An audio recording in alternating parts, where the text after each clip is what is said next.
I must admit, I really haven't seen a lot of Cory Sandhagen. And coming into this fight, obviously, I had watched the fight against Aljamain Sterling.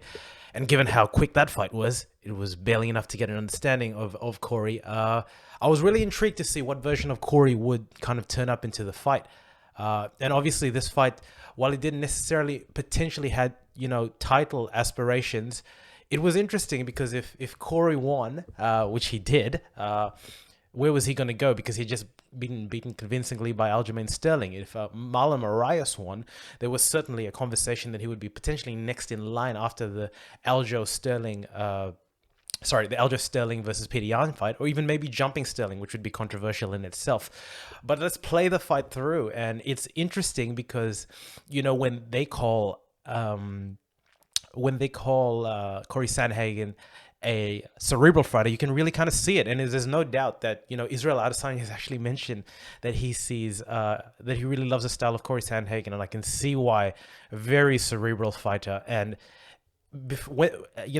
as they went into touch gloves, which I don't think they did, there were 2 stand switches before he actually threw a strike.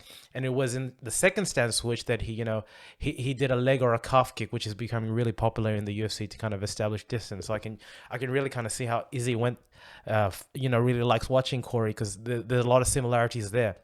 And he went over and over again to that well in terms of the calf kick, quite frequently to Marlon.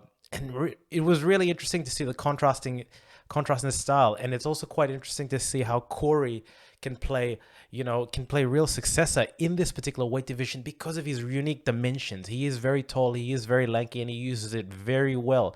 In this particular fight, you could actually see quite, visibly in terms of the front obstacles of the fight, how the length of Cory Sandhagen was actually playing, a lot of favors to him against Marlon Moraes. And he was really taking advantage of that early on in the first round. It was a lot of these leg kicks. It was a lot of these there was a sequence there we almost soccer kicked Marlon Moraes' leg. And the interesting thing about this is, as the fight progressed, specifically in the first round, he transitioned from a lot of the leg kicks, which are a lot of kicks, to accumulate damage, touch and establish sort of distance, to a lot of very unorthodox and jaggedy, front striking attacks. He had one where it was almost a downward slap. He had a really looping hook, and it was interesting because Marlon actually favors a lot of rangy sort of attacks. He was fighting at that distance, and it's interesting. The commentators mentioned something about flow and movement. It was really interesting to see Cory Sandhagen, the longer the fight went, and I'm specifically talking about the first round, the more he was able to integrate these strikes into what was, a really beautiful, execution of an implementation of mixed martial arts. And interestingly enough, while Cory, you could say was, getting a fair amount of, action and work, and, Marlon wasn't really getting outclassed per se.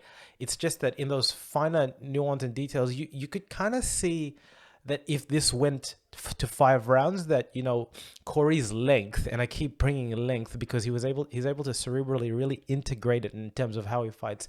He was chopping both the leg and the midsection of Marlon, and really even firing punches to the face of Moraes. And over time, you could potentially see this wearing sort of through. Enter the second round, where it was much the same. Unique integrations of striking by Cory Sandhagen. Very effective, but not overly overwhelming, until there's an exchange between these fighters in the middle of the cage. And then Cory yells out something about his, orbital being broken. And it's interesting because he really, obviously when we're in a cage with, no fans, everyone could hear it. You could even hear it, out in the TV, and the commentators really picked up and grasped on that. It was kind of interesting because you didn't see Marlon necessarily moving and saying anything. And lo and behold, there was an action sequence not too long after that ended the fight. There was a spinning back kick, which just clipped the head of Marlon Moraes, and it was over. It was absolutely over. He lost his equilibrium. Cory went in for the kill, a little bit of, ground and pound. And, some people are saying it's an early stoppage. I think Marlon looked like out of it, so I wasn't too disappointed about that as a stoppage. But really interesting. It was a fun fight, and one that, you can really see that the cream does rise to the top, and the bantamweight division is, filled with studs, absolute killers. And Cory has a unique game. He's got a unique set of credentials and problems that he poses for a lot of the bantamweight division, but he's stuck really in a very unique spot. Aljamain Sterling surely is going to get the fight against Peter Yan, and if Aljo wins, it's interesting because, he hammered Cory. I mean, you barely saw enough of a fight, so there's probably enough of a narrative to go back there again. If Peter Yan wins, naturally you'd think that's the fight to make. Cory did make mention to Frankie Edgar and TJ Dillashaw, which would be an interesting fight if it would happen when TJ comes back in Jan. But yeah, he's a really interesting character. He does a lot of things very well. Aesthetically, he moves and he's awkward and he's very unorthodox in his sort of movements.